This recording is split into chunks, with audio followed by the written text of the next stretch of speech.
Good afternoon, everyone. My name is Noelle Ellerson. I am the policy analyst here at AASA, and I'm just taking a few moments to talk to you about a series of ongoing surveys we've been doing for the last year that have been both very instrumental in AASA's advocacy efforts on Capitol Hill when it comes to education funding, as well as helping fuel our members' information on how they can receive and use the large investment of federal dollars that the American Recovery and Reinvestment Act represented.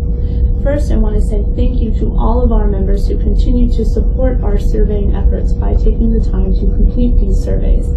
We then turn your feedback and responses around very quickly to make white papers and research articles that we share on the Hill to make sure they understand the impact that their policies have at the local level.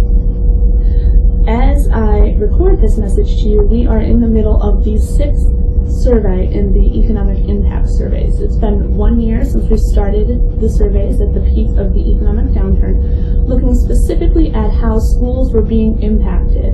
And where we are 1 year later is in a very good position. By having a year's worth of data and responses, we have trend data and benchmark data that allows us to look at how the continued economic downturn impacts school districts. And we essentially can now look at 2008-2009 school year impacts, 2009-2010 school year impacts, and look out to the 2010-2011 school year impacts.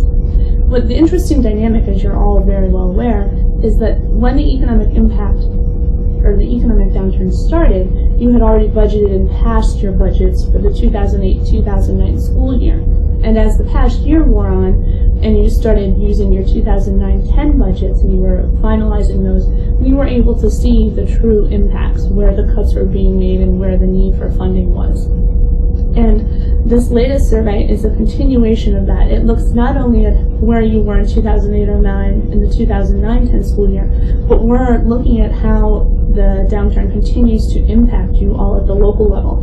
And it gives credence to that mantra we've been hearing about how the economic recovery at the state and local level will lag a good 12 to 18 months behind the federal recovery.